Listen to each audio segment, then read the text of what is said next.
In today's video, I'd like to show you this Bible. This is the Thomas Nelson New King James Version, wide margin reference Bible. This copy is in black, Leathersoft. And I want to tell you up front that I'm very favorably impressed with this Bible. It is not perfect, it's far from perfect, but at the price point, I think it's a very good value. And I believe I will find myself using this quite a lot in the future. Let me show you the sleeve. I'm sure the higher quality covered editions come with a box, but the Leathersoft copy comes in a sleeve, so it's open at one end. And I'll show you the back, starting with the ISBN. And this is what they have to say for themselves. So it's definitely a wide margin Bible, line matched. It has book intros. Unhappily, the words of Christ are in red, and that's one of the imperfections that I would like to see changed. Concordance, color maps, 2 satin ribbon markers. I think you saw those. Gilded page edges, and it's sewn binding. Comfort print type. They say 9 points, and I think that's accurate. Give you a sense for size relative to other New King James wide margin Bibles. Let me bring over a few. We'll start with the Cambridge NKJV wide margin Bible. Height-wise, they're very similar. Our Bible is thicker and not as wide as the Cambridge. Let me show you the sleeve for the Cambridge so you'll know which one I'm talking about. It's this.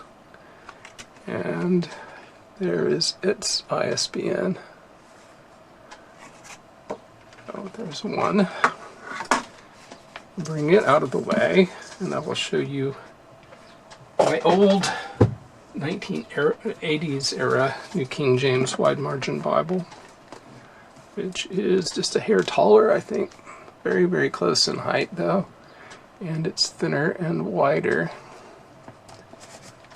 This is a Bible that I used for many years and retired a few years ago. And this is the box for my copy. It is the Nelson 476BG. And there are the numbers for it. Nothing on the back of the box. And finally, we have a more recent offering from Nelson. This is Nelson's large print, wide margin reference Bible. So it's a much larger print Bible, much wider, a little thinner. And I'll show you the box for that one as well. I have a review of this Bible out on my YouTube channel that you can see. It comes in a clamshell box. There is the ISBN. Hopefully that's in focus. So this 66 book Protestant Bible is 9 5/8 inches tall, 6 13/16 inches across, and 1.75 inches thick at the decorated spine. Inside, we find the text is arranged in 2 columns. Each column is 51 millimeters wide. If you're not used to millimeters, 25.4 millimeters equals an inch. I count about 37 characters across a tightly packed line here, and there are as many as 54 lines. The number of lines per column varies because the references are as you see, are at the bottom of the page, and the number of references varies from page to page. Page dimensions: 235 tall, 156 wide, so that's 9 1/4 inches tall, 6.14 inches wide. Margins are quite wide. Margin at the top is 23 to 26 millimeters. The inner margin here can be as much as 29. The outer varies between 23 and 25, so it's about an inch. And at the bottom, from a descender here to the edge of the page, ranges between 21 and 24 millimeters. The text is usually line matched, but there are places where it is not. For instance, here in my copy on page 274, if you look carefully, you'll see that the shadows from the opposite side of the page are offset, maybe by half or a third the height of a character from the text on this side of the page. So generally line matched, but not always. The words of Christ in this edition are in red ink. I have a video at my YouTube channel where I explain what I dislike about red letters. And one of the problems I have with them is that it's more difficult to make sure that the lines register correctly. So you can see here that the red letter lines seem to be crushed up against the black letter lines above them. The offset is just incorrect here. It seems to be throughout this page. If we pan down, you'll see the same thing at the bottom of the column, where the words "the harvest" are right against the words above. And also over here, "do not go into the way of the Gentiles" is right up against the line "commanded them, saying." This edition is not self-pronouncing, so you see words here that you might not know how to pronounce, that do not have any kind of symbols over them to explain to you how they should be pronounced. Contrast that with an old Oxford King James Version Bible, and you see that Amaziah, Edomites, and Seer all have pronunciation marks above and around them to explain to you how to say those words. In the New King James Version, you don't see Yahweh or Jehovah. You see the Lord, the old way of referring to the divine name in the Old Testament, the Tetragrammaton. There are headings in the text. They are in about a 9-point, all-cap, red print. It does not show you similar passages like some editions of the Bible do, so you won't find a reference here in the heading to a parallel passage elsewhere in the Bible. There are also page top headings. They're in the inner portion of the page near the gutter. They are in about an 8-point font. You can see that it's italicized, and it is in a brownish color. As I mentioned earlier, the references and text and translation notes like this are at the bottom of the page. They are in about a 7 to 7.5 point font. I think the uppercase letters are close to 7-point Times New Roman. The lowercase compare well to 7.5 point Times New Roman. The text and translation notes appear to be the full set.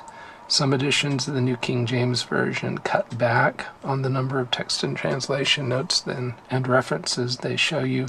I think this is the complete set. As far as I can tell, each book of the Bible begins on a fresh page, and as we saw from the sleeve, each has a brief book introduction. The introduction looks to me to be in about a 9-point font, essentially the same font here as in the text below. Book titles are placed at the outside top of each page. It's a convenient place for them, as well as the page contents are here. So this page, being a left page, begins on verse 31 of chapter 25. The right page will show you the last verse on that page. So the last verse on the right page here is Matthew 26:31. And that's what you see there at the bottom of the page. The book title and contents are in red. The page number is at the center of the page next to the caption. Page number is in black ink. Verse numbers are in red at the beginning of the verse. Sometimes, however, as you see on this page, this is page 71, they are too close to the beginning of the verse. They're actually almost overlapping the first character. And here we're looking at a page, this is page 1377, Acts chapter 5, where the numbers are more relaxed, more to the left, and not quite touching the characters in the verses.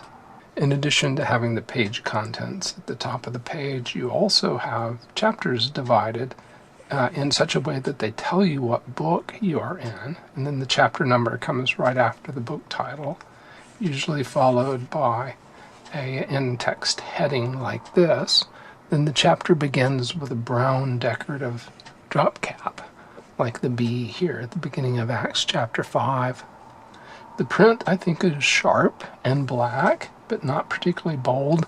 This page here is printed fairly darkly. I like the darker print myself. There is some print non-uniformity, so let me set that up to show it to you. So here are pages 103 on the left, 105 on the right. 103 is printed the way I would love to see all Bibles printed. 105 is a few shades lighter. So here are pages 1371 on the left and 1375 on the right. Acts chapter 2, Acts chapter 4, and quite a bit darker here on the left than you see on the right.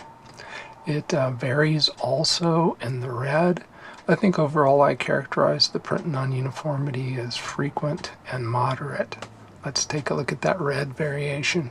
So page 1275 from Mark chapter 13 is on the left. Luke 18:43 on page 1319 is on the right.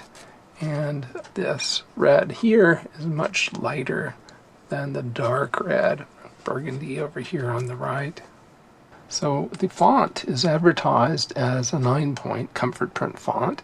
When I compare it to Times New Roman, capital letters like the G in God are about 9 points tall. Lowercase letters are more like 10 points, which is fairly common in Bible fonts.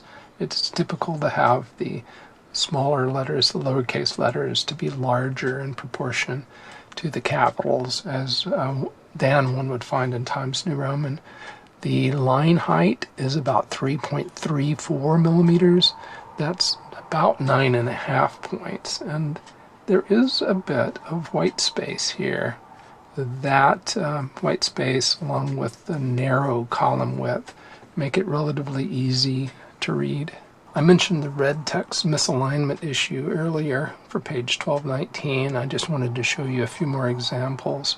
Here is page 1221, page 1222, page 1223, page 1225, page 1226, and page 1227.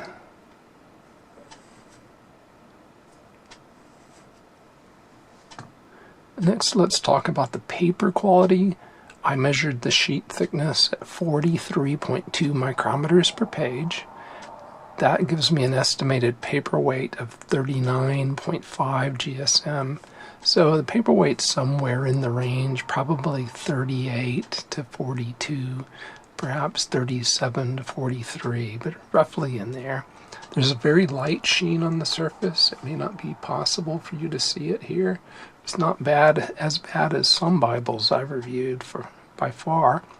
The paper is not quite white. There's a light beige tinge to it.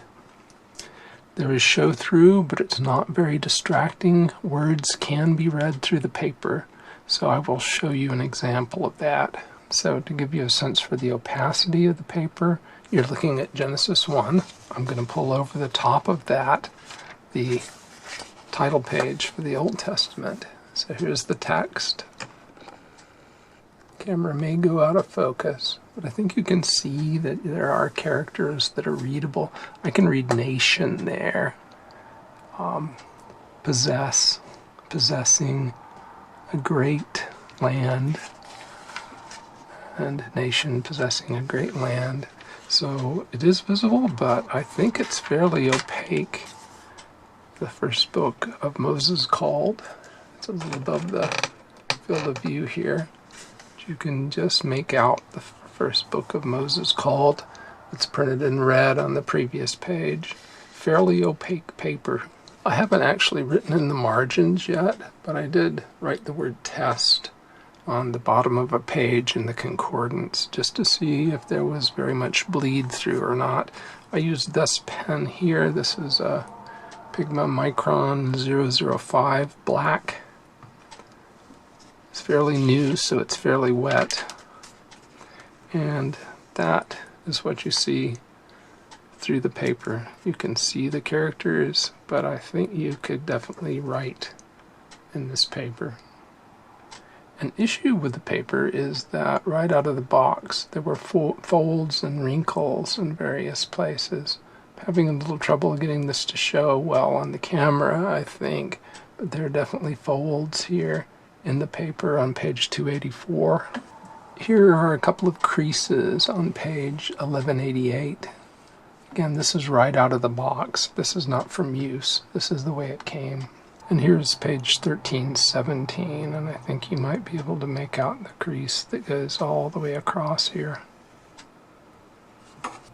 So we'll take a look at the Concordance next. I wanted to say first, though, I've been making some negative comments about aspects of this Bible so that you'll know about them. But, as I mentioned earlier, overall, I'm very pleased with this particular edition. So here's the Concordance. It's 104 pages long. As you see, it's arranged in 2 columns. The text here is about 9 points for those words, like the capital, all cap, abhor, they're in red caps. The context lines below are in about a 7-point font. And we get to the end of this after a number of pages. And there's no sheet separating the Concordance from the color maps.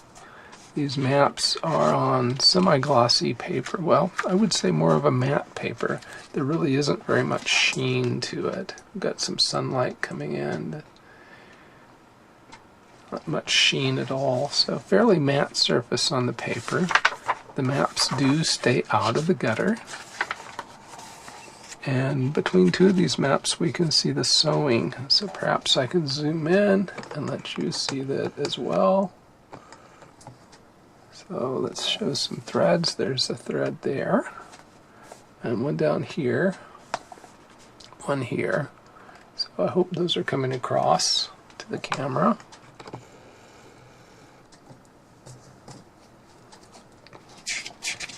And this map is divided. Nothing in the gutter there. And we come to the end of the map section. It's a paper paste down liner.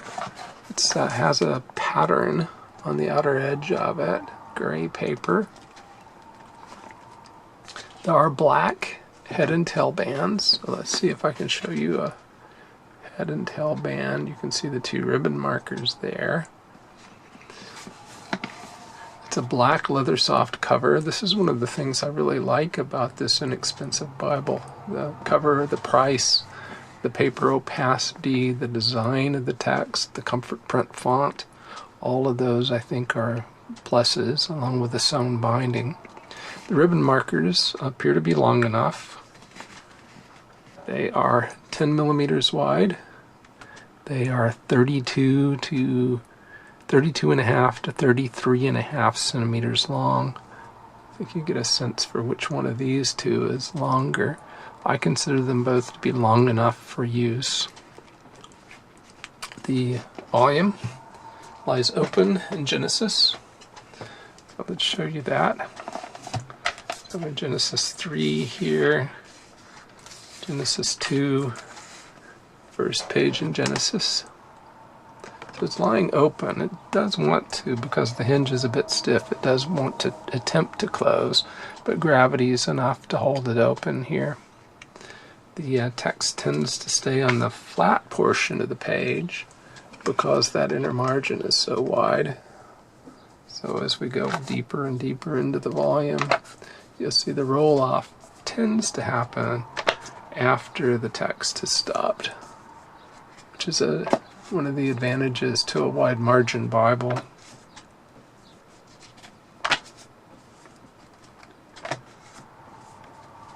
So not a lot of adjustment would be needed to read this. So we come into the volume now from the front. You see the gray paper liner again. There's no pattern over here on the left the way there was in the back.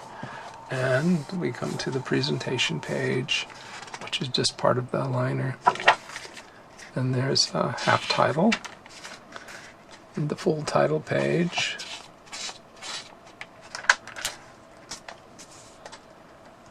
And copyright page. One of the things that I think is most interesting here is this is the first Bible I've seen printed in India.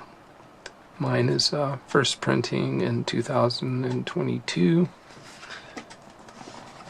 Mentions the 2K Denmark comfort print typeface.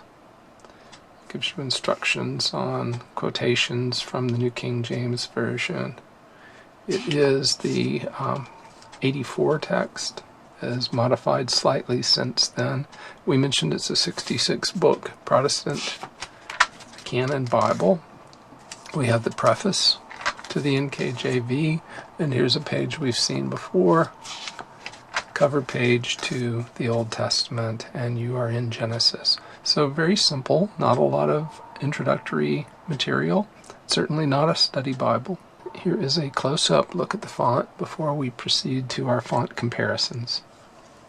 So again, on the right, we have the Bible we're reviewing today, the Thomas Nelson New King James Version, Sovereign Collection Wide Margin Reference Edition.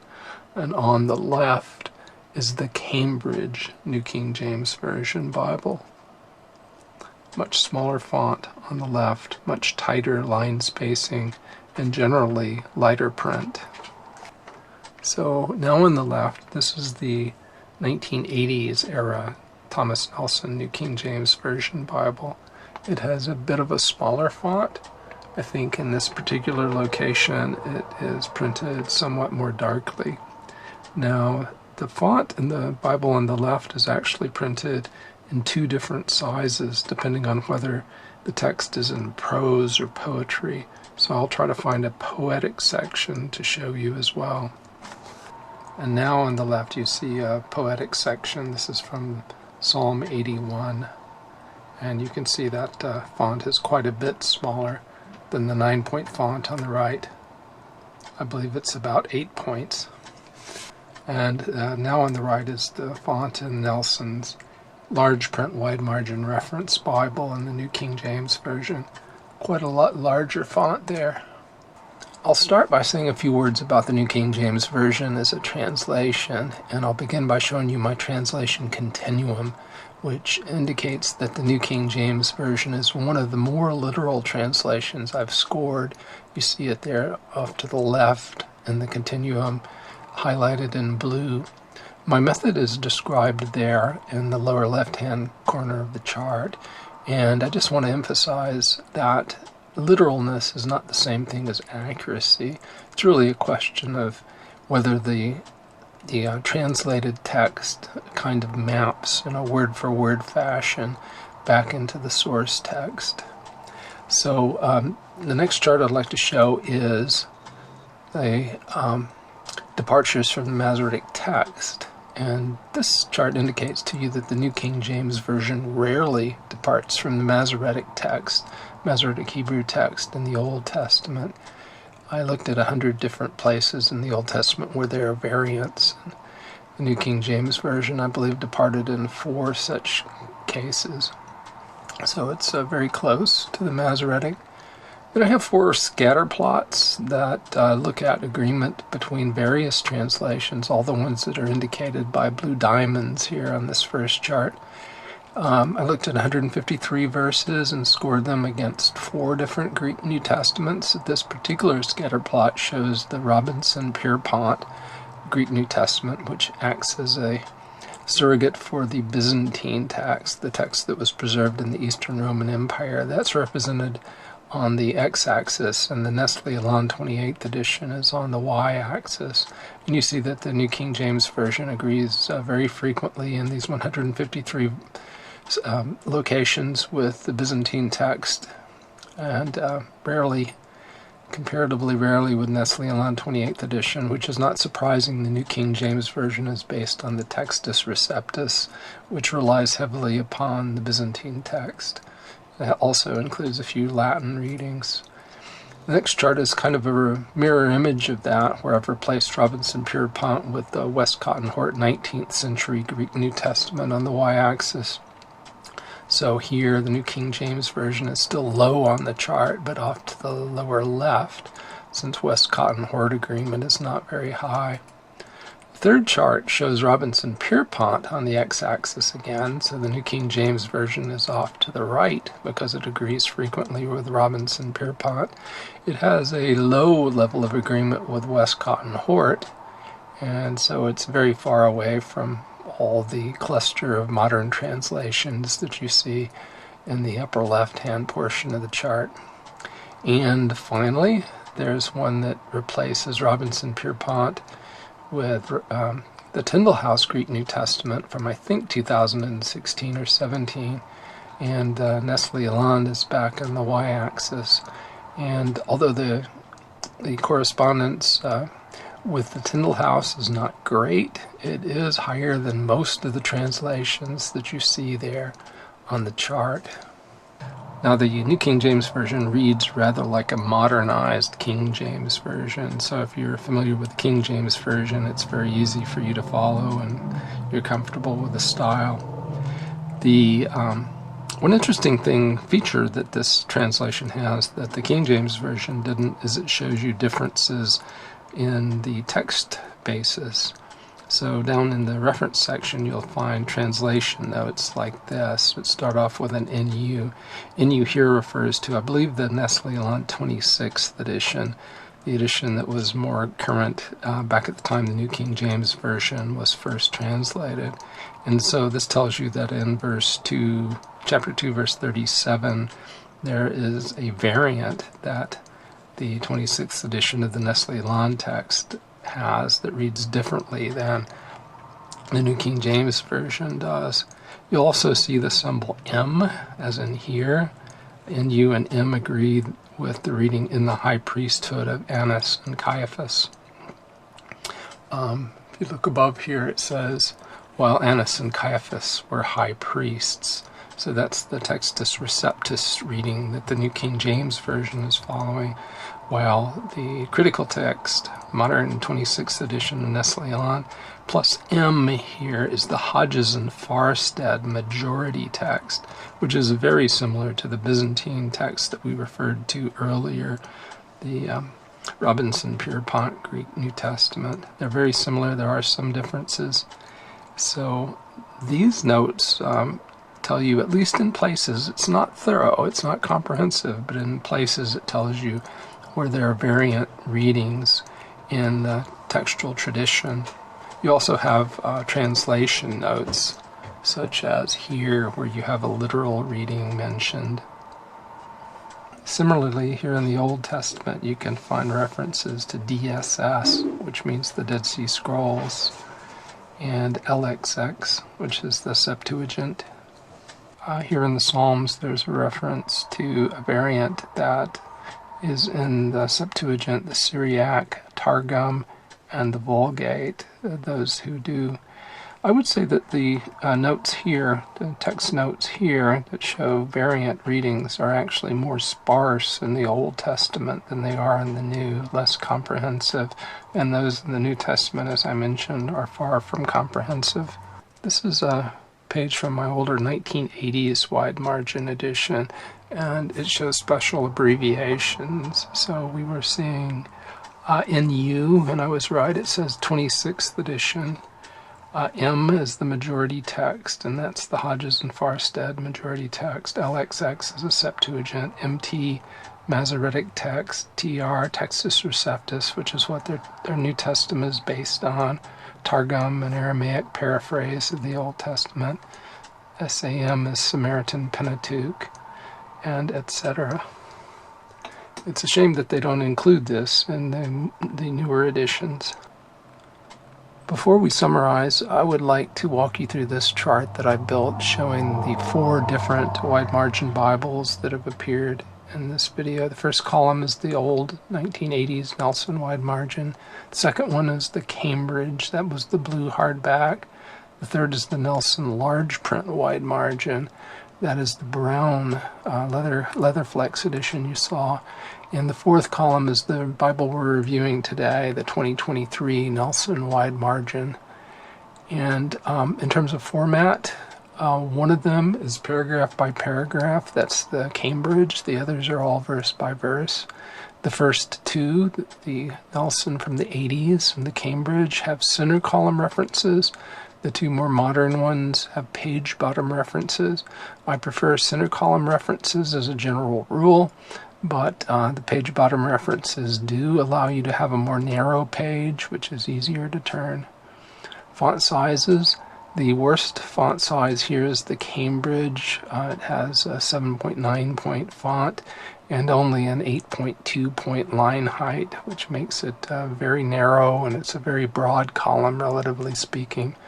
So it's more difficult for me to manage.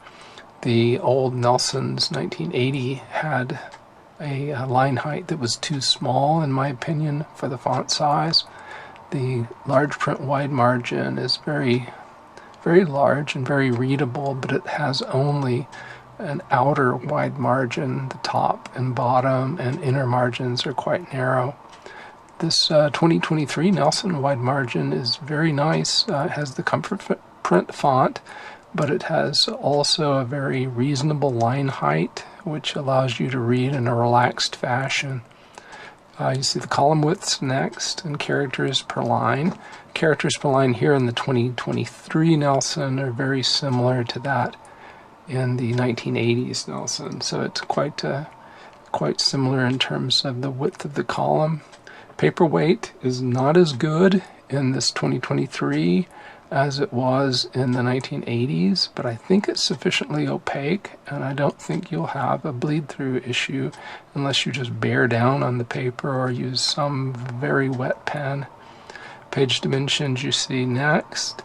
Number of pages. The 2023 has many more pages than the 1980s Nelson. I think that's largely because of the difference in the font size.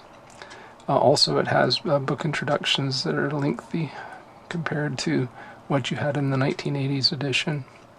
And most importantly, the area per verse there is 8 1/4 square centimeters per verse in the 2023 edition, and only 6.5 centimeters per verse in the Cambridge. So in my view, the Cambridge, for me at least, is the worst choice of all of these. The 2023 Nelson is a very good choice, and I think it improves in ways over my old staple, which was the 1980s Nelson. We've talked about flaws in the Bible in terms of the offset of the red ink and the fading in places of the print, folds on the paper. But overall, I think it's a very good Bible. I like the Leathersoft cover. I can't guarantee it will last, but it feels good to me, and it's relatively flexible for this sort of a paste-off imitation leather Bible. Paper's good. Paper is not quite as thick as in the old 1980s wide margin, but it seems to be sufficiently opaque, and you can use it to write in without any serious bleed-through issues, as long as you use a reasonable pen. The red letters do exhibit registration issues from time to time, and personally I have very great difficulty reading the lighter print red letters. Some of these are dark, but some here begin to get quite light, and I may just have to use a different Bible altogether when I get to the lighter printed sections. I like the design. I would prefer center column references, but I understand why they do this. It keeps you from having such a wide page. And this is actually better if you're not using the references very often. Paper, we said, is opaque. It's a nicely sewn volume, so we don't have issues with having a glued Bible. The sewn binding means that you can have this rebound in a higher quality leather if you like. So with that, and I would say that I like the paper here a bit better than the paper I've seen in the more recent Chinese Nelson New King James versions. That paper seems shinier than this. There's a bit of a gleam here that you may be able to see perhaps, but I don't think it's as bad. It's not quite as glossy as in the Chinese editions that I've seen. So thanks very much for watching. I hope you found this useful and informative. Remember to like and share and get notified and all that sort of thing.